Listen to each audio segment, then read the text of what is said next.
everyone, Deronda here with Foods 101. Today I'm showing you how to make the Philadelphia Classic Cheesecake. You'll find the recipe in the bottom of your cream cheese package. You see, Philadelphia Classic Cheesecake. Simple and easy. Don't let it intimidate you. The ingredients you're going to need are 1½ cups of crushed graham crackers, 1/3 cup of salted butter, 3 tablespoons of sugar. These 3 ingredients are going to make your graham cracker crust, and I'm going to show you how to do that here in a little bit. For the filling for your cheesecake, you're going to need 1 teaspoon of pure vanilla extract. Be sure to use pure vanilla because it will make all the difference in the taste of this cheesecake. Eggs at room temperature, 4 8-ounce boxes of your Philadelphia cream cheese, and 1 cup of sugar. Let me show you how we're going to make the graham cracker crust. In a food processor, I'm crumbling up my graham crackers. Add your lid and process until you get a fine crumbly graham cracker crumb.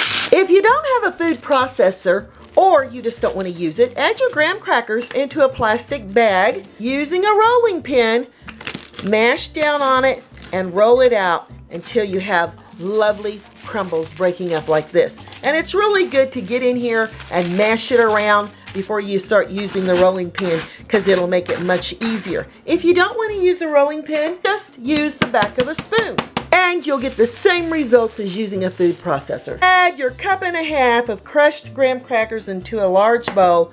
Along with that, 3 tablespoons of sugar. And if you want to know how many graham crackers that took, how many whole graham crackers that took, it was about 13. And I'm adding the melted butter. The fork, we're going to incorporate these 3 ingredients until the butter has moistened those graham cracker crumbs and the sugar. That looks perfect. And we're going to add this to a 9-inch springform pan. And as you can see, a springform pan has a little lift there that opens it so the sides will come off. It's easy to get access to your cheesecake. So we want to make sure this is nice and secured. Want to make sure it's locked in. Add all your graham cracker crust here to the bottom. And you're going to just evenly spread it around.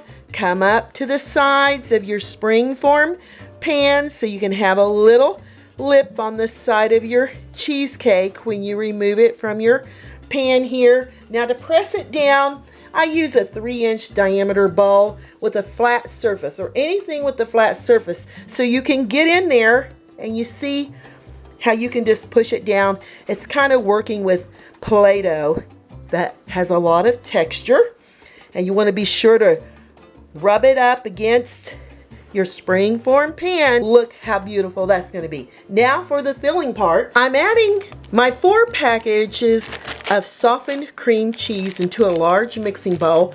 I like to just split it down the middle, and I like to add cubes here in my bowl. I feel that it makes it much easier to incorporate the sugar and the eggs and vanilla. Add you 1 cup of sugar with your 1 teaspoon of your pure vanilla extract. With a hand mixer or a KitchenAid, you're going to blend these 3 ingredients till they're nice and light and fluffy. And looking like this, with the mixer beating, I've added my eggs into a 1 cup measuring cup, and I'm going to slowly, on slow speed, incorporate 1 egg at a time, making sure I continue to keep the sides of my bowl scraped down. Here comes that was number 2.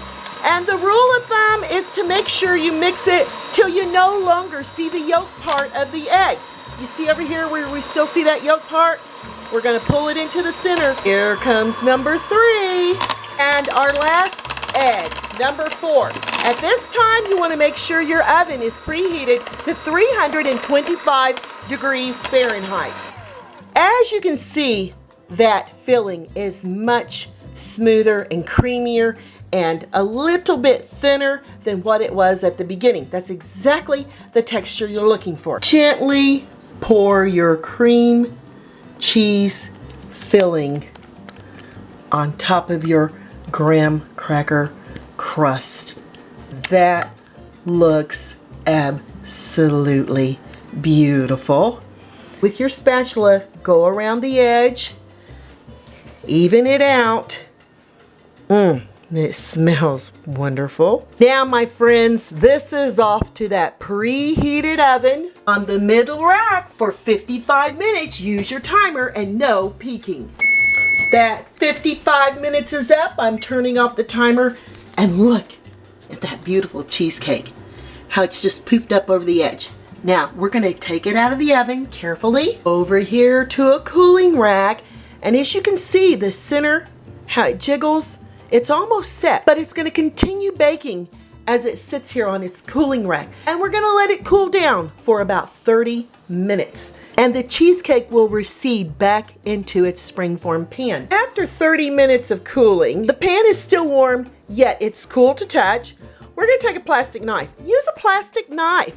It doesn't scratch your pans, and everybody who knows me knows I love these little inexpensive plastic knives.